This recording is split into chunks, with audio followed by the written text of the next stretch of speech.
Everybody, it's Dr. Karen, and I wanted to come in today and answer a question that came up in the group of my Language Therapy Advanced Foundations course. So I went into a really in-depth answer in there, but I'm going to give you the short version here just to give you kind of a quick synopsis. And the question was, when you have students who have a whole bunch of different things that they need to be working on in language therapy. So you've got issues with grammar and they have poor grammatical structures. They don't quite get how sentences go together, and they're making a lot of errors in oral language and writing when it comes to those grammatical markers and endings. Maybe they are struggling with spelling.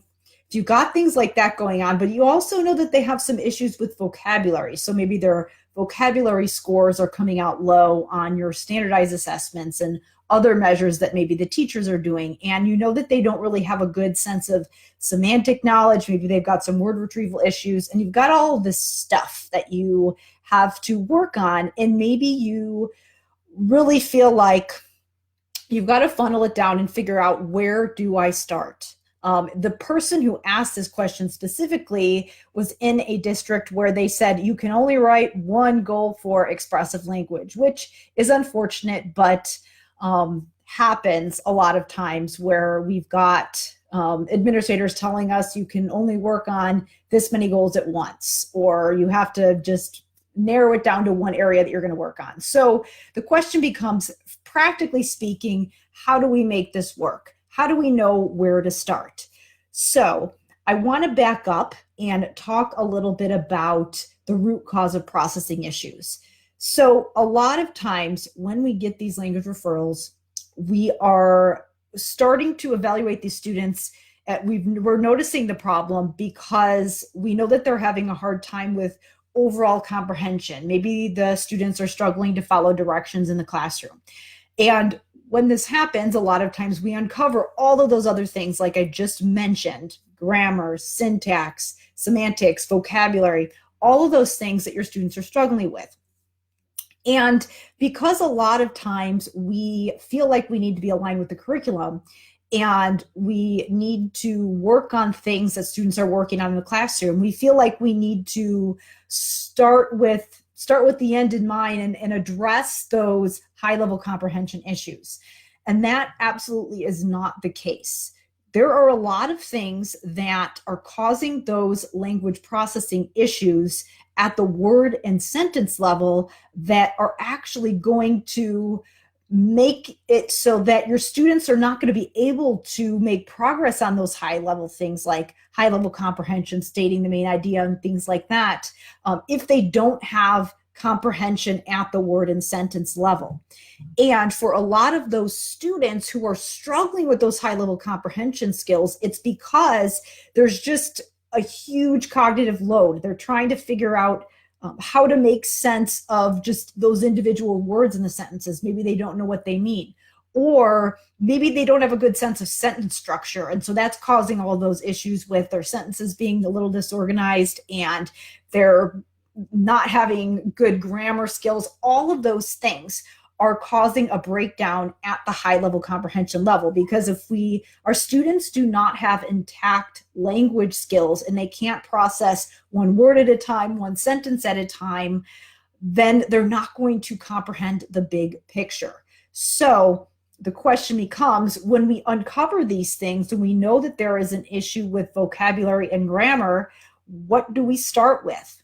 Which one do we target first, was the specific question that I got. And my response to that is, it does not have to be either or.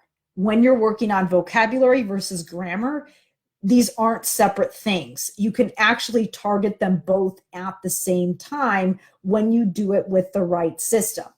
And the reason that this is the case is because when we are working on language, a lot of these little pieces that seem like they're isolated things, like we've got semantics over here and naming categories, we've got grammar over here and past tense ed and things like that.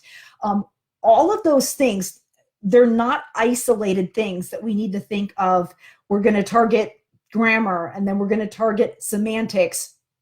Yes, there is a process that you want to use, but there is a way that we can essentially use a set of go-to strategies to actually work on all of these things at once. So the question becomes, and then really the answer is, should we target grammar or vocabulary first? Well, neither one. You can actually target both at the same time. And the reason why is because when we think about vocabulary, we actually want to think about it as a broad umbrella category that has a bunch of little pieces that feed into it.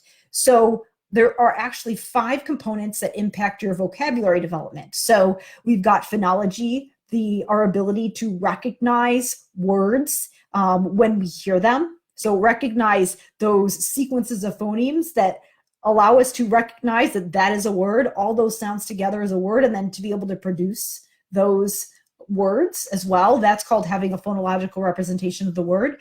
Also orthography, so knowing how to recognize those words in print. That's what allows us to recognize words quickly when we're reading. Also morphology, so recognizing those individual pieces of words that mean different things. So prefixes, suffixes, grammatical endings, and how they fit onto words and how they impact what words mean and how we would use them. So that attaches to vocabulary. So that is a component of vocabulary as well. And then we've also got semantics, which is just our ability to categorize words and attach semantic information to them. And then syntax, knowing how to use those words in sentences, knowing what words are doing in sentences and their functions, and also just knowing the structure of sentences and how those words all piece together. All 5 of those things, so phonology, orthography, morphology, semantics, and syntax, all impact vocabulary. So notice how one of those components in there was morphology, which has to do with grammatical endings. So that's why it's not an either or thing when you're working on vocabulary, because if you're working on grammar, you're also working on vocabulary at the same time, because morphology is a component of our vocabulary knowledge. So what I teach people to do in Language Therapy Advanced Foundations, which is where this question came from, is that I show people how to go through a systematic process of cycling through a bunch of go-to tried and true techniques that are going to ensure that you cover all of those bases when you're building vocabulary. So we want to think of vocabulary as the what. So what we're focusing on when we have those kids who have language issues, especially when they have all of those different issues like I mentioned. So grammar, semantics is low, they have word retrieval issues, they have high-level processing issues. So vocabulary is the the what, the big area that we want to focus. And then how we do it is that we come up with strategies that ensure that we're hitting components of phonology, morphology, orthography, semantics, syntax. So that is the how. So what I show people how to do is cycle through a set of go-to processes that are going to enable you to pull target vocabulary from your students' curriculum and then study those words using these sets of strategies. And all you need to do is cycle through them. And you cycle through that process to ensure that you're hitting all your bases. So yes, there is a sequence, but we don't necessarily have to think of, I'm going to work on grammar first, and then I'm going to work on semantics, and then I'm going to work on vocabulary. We don't necessarily have to think about that. What we want to think about is I have a set system that's going to allow me to cycle through all of those things so that when I'm thinking about the big picture of what I want to do when I go through this system, I am actually hitting all these skills. So yes, in the moment, in the session, you might be targeting one skill as opposed to another skill, but because there's so much overlap in these things, a lot of times when you're working on semantics, you're also pulling in a component of grammar, and vice versa. When you're cycling through this system, you're kind of integrating all of these things at once. So you don't necessarily have to think about each of these skills in a vacuum. And when we do that, what this enables us to do is pull them all together so that we can help our students make connections, so that our instruction is contextualized, meaning that it's very functional, and we're showing our students how to use language skills with a very deep, process that allows them to learn application as opposed to just drill and practice without that application. So that's what we want to do. So when you have those students where you've got all these skills and you're thinking, should I work on this or this? Or when I write this end goal that, maybe you're only allowed to write so many goals or whatever it is, and you're thinking, how do I pick just one thing to work on? What I actually advised this SLP to do was, yes, write kind of a broad general goal, something like will use target vocabulary and grammatically correct sentences, which is super vague, I know, as far as what that actually means. But yes, it's something that you could, in theory, measure. And then I always say that when you're thinking about these specific goals, you want to think of the goal as a yardstick. It's just one way to measure progress. Then you have all of these different options as far as how to get your students to that end destination. So just because you've got this one behavior specified in your goal does not mean that you just have to sit there and have your student do that same behavior over and over again in therapy. Perfect example that I get a lot of times is that people say, what if my students can't answer comprehension questions and that's the end goal? I want them to comprehend what they read. Well, it doesn't mean that your therapy has to just be drilling comprehension questions over and over again. You can pull in all these other strategies that are going to improve your students' vocabulary and grammar and morphology and orthography. You can pull in all these other skills that are going to decrease that cognitive load and decrease that processing load that are going to improve comprehension in the long term. You can use all those other things to impact that end goal. So the goal is just how you measure it, but you actually have a lot of flexibility with how you actually get to that end goal. So you don't have to necessarily feel so confined just because you might have to fill out your paperwork a certain way because your facility requires you to do it. You actually have a lot of freedom and flexibility with how you actually target those goals. So that was my response was, you know what, just follow the system that we have in this in Language Therapy Advanced, cycle through all those components that are going to, or all those strategies that are going to address those 5 components, and you will be covering your bases. That's what's going to answer the question of what do I do first and how does that actually translate to direct application in therapy.